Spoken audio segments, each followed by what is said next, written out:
ಗುರುಗಳು ನಮ್ಮ ಜಿಜ್ಞಾಸ tuition classes sound. ಈ ಒಂದು ಜಿಜ್ಞಾಸ ಟ್ಯೂಷನ್ ಕ್ಲಾಸಸ್ಸಿನ ಒಂದು ವಿಶೇಷತೆ ಏನು ಸರ್? ವಿಶೇಷತೆ ಏನಪ್ಪಾ ಅಂತಂದ್ರೆ ಇಡೀ ನಮ್ಮ ಹಾವೇರಿ ಡಿಸ್ಟಿಕ್ ಒಳಗಡೆ ಶಾಲೆ ಕಾಲೇಜುಗಳಲ್ಲಿ ಒಂದು ಡಿಜಿಟಲ್ AIS ಮಾಡ್ಕೊಂಡಿರ್ಬೋದು. ಇದೇ ಪ್ರಥಮ ಬಾರಿಗೆ ಒಂದು ಟ್ಯೂಷನ್ ಕ್ಲಾಸಸ್ನಲ್ಲಿ ಒಂದು ನಾವು ಡಿಜಿಟಲ್ AI ಸ್ಮಾರ್ಟ್ ಬೋರ್ಡನ್ನು ಬಳಸ್ಕೊಂಡು ಕ್ಲಾಸಸ್ಗಳನ್ನು ಪ್ರೊವೈಡ್ ಮಾಡ್ತಾ ಇದ್ದೀವಿ ಸರ್. ಅಂದರೆ ವಿಶೇಷತೆ ಅಂದರೆ ಇದು ಬೇಸಿಗೆ ಶಿಬಿರಗಳನ್ನು ಏರ್ಪಡಿಸ್ತಾ ಇದ್ರಿ.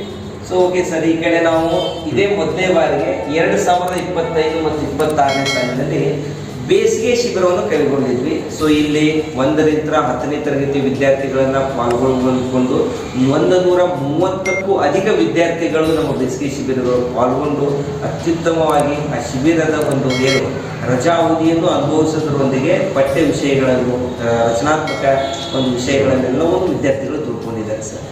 ಸರ್, ಈ ಒಂದು ಟ್ಯೂಷನ್ ಕ್ಲಾಸಸ್ನಲ್ಲಿ ಯಾವ್ಯಾವ ಕ್ಲಾಸಸ್ಸಿಗೆ ನೀವು ಇದು ಮಾಡ್ತಾ ಇದ್ದೀರಾ ಬೋಧನೆ? ನಮ್ಮ ಟ್ಯೂಷನ್ ಕ್ಲಾಸಸ್ನಲ್ಲಿ ಅಪ್ ನೀವು ಇಲ್ಲಿ ನೋಡ್ತಾ ಇರ್ಬೋದು, ಎಲ್ಲಿಂದ್ರಪ್ಪ ಅಂತಂದರೆ LKG ಇಂದ ಹಿಡಿದು PUC ವಿಭಾಗದವರೆಗೂ ನಾವು ಕ್ಲಾಸಸ್ಗಳನ್ನು ತೊಗೊಳ್ತೇವೆ.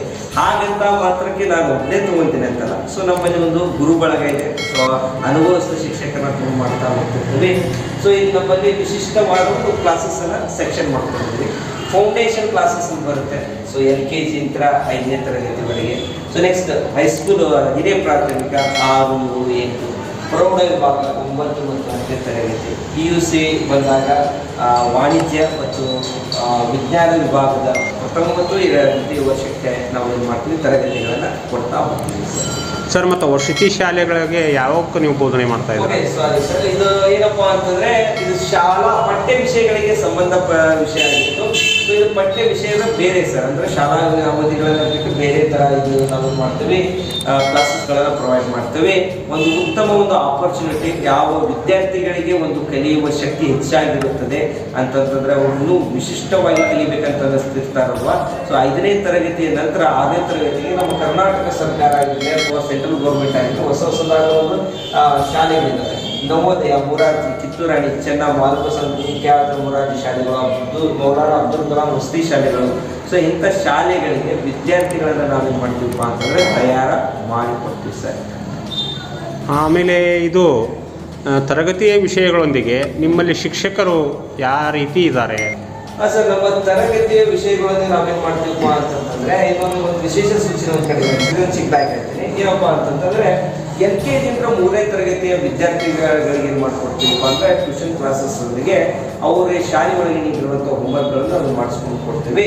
ಆಮೇಲೆ ನಮ್ಮ ತರಗತಿಯ ವಿಶೇಷತೆಗಳು, ಆಮೇಲೆ ಶಿಕ್ಷಕರಾಗಿದ್ದರೆ ತರಗತಿ ವಿಷಯಗಳು ಎಷ್ಟು ಚೆನ್ನಾಗಿದೆಯಪ್ಪ ಅಂತಂದರೆ ಒಂಥರ ಏನಪ್ಪ ಅಂದರೆ ಕಣ್ಣಿಗೆ ಕಟ್ಟುವ ರೀತಿ ಒಳಗಡೆ ನಾವೇನು ಮಾಡ್ತೀವಪ್ಪ ಅಂತಂತಂದರೆ ಒಂದು ಬೋಧನಾ ವ್ಯವಸ್ಥೆಯನ್ನು ಕಲ್ಪಿಸ್ಕೊಂಡಿದ್ದೀವಿ.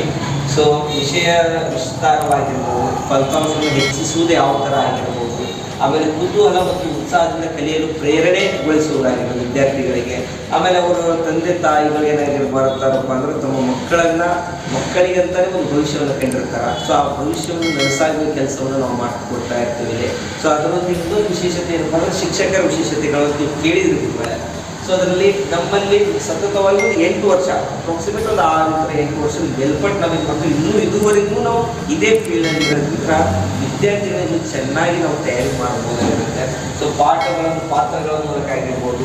ನೆಕ್ಸ್ಟ್ ಇನ್ನೊಂದೇನಪ್ಪ ಅಂದರೆ ಪ್ರತಿಯೊಬ್ಬ ವಿದ್ಯಾರ್ಥಿಗೂ ವೈಯಕ್ತಿಕ ಕಾಳಜಿ ತೋರಿಸೋದಾಗಿರ್ಬೋದು, ಪ್ರತಿಯೊಂದು ವಿಷಯವನ್ನು ಕ್ರಿಯಾತ್ಮಕವಾಗಿ ಹೇಳಿಕೊಡುವ ಶಿಕ್ಷಕರ ಹುದ್ದೆ ಇದಾಗಿರ್ತಾರೆ.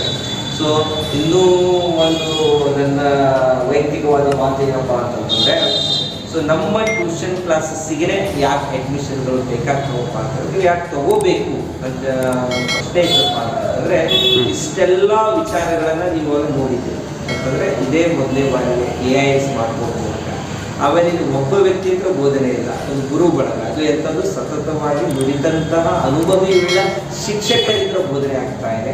ಆಮೇಲೆ ತರಗತಿಗಳು ಒಂದೇ ಕ್ಲಾಸ್ ರೂಮ್ ಈ ಥರ ಇಲ್ಲ. ಆಮೇಲೆ ಎಲ್ಲ ವಿದ್ಯಾರ್ಥಿಗಳನ್ನು ಒಂದೇ ತರಗತಿ ಒಳಗೆ ತೋರಿಸುವ ಅದು ಥರ ಇಲ್ಲ. ನಾವೇನು ಮಾಡಿದ್ದೀವಿ, ಶಿಫ್ಟ್ಗಳನ್ನು ಮಾಡಿರ್ತೀವಿ, ಒಂದು ಅವಧಿ ಮಾಡಿರ್ತೀವಿ. ಆ ಅವಧಿಗೆ ಆ ಸಾಮರ್ಥ್ಯದ ವಿದ್ಯಾರ್ಥಿಗಳು ಮಾತ್ರ ಬರಬೇಕು.